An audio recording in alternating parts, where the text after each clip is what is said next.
The crystal-lit ballroom of the Grand Aurelius Hotel glowed with golden light and the scent of luxury.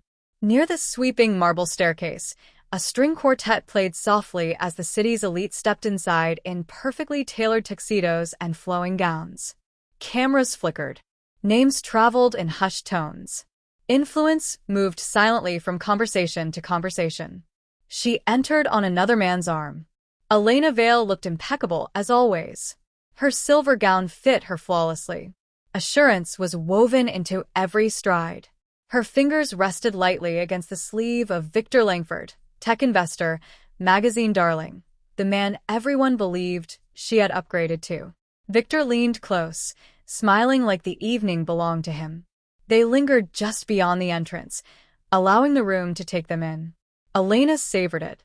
This very gala had once been the place where she stood unnoticed, beside a man few bothered to acknowledge. Not tonight. Then her gaze drifted toward the center of the ballroom, and she froze. Standing near the main table, composed and unshaken, was Daniel. Her breath caught before she could steady it. Daniel wore a simple black tuxedo. No gleaming watch. No rehearsed grin. He stood with easy confidence, speaking with the hotel's chairman and the mayor, both listening with clear respect. When he laughed, they laughed with him. For a brief second, the noise of the gala seemed to disappear. Elena felt the ground shift beneath her heels. It can't be.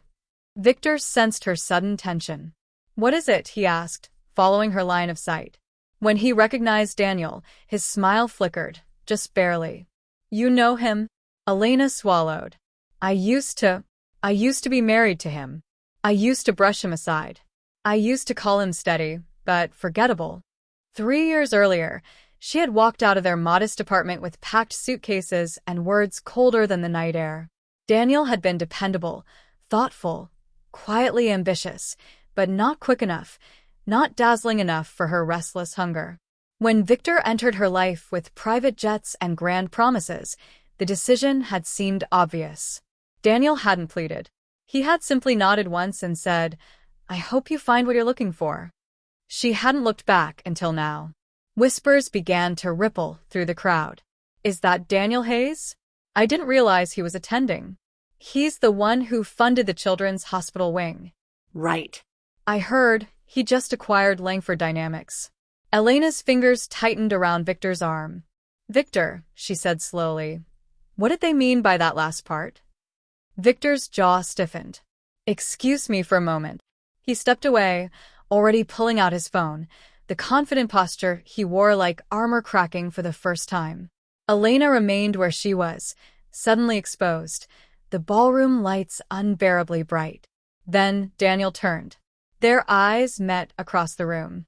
There was no surprise in his expression, no anger, only recognition, and something that felt like quiet closure. He gave her a polite nod, the kind offered to an acquaintance, not to a once-loved partner. That stung more than fury ever could. Drawing in what courage she had left, Elena walked toward him. Each step felt heavier than the one before. Conversations softened as guests sensed the tension trailing behind her. Daniel, she said, forcing a smile. I didn't expect to see you here. I'm hosting, he replied calmly. Her smile faltered. Hosting. Yes. The Aurelius Foundation belongs to me now.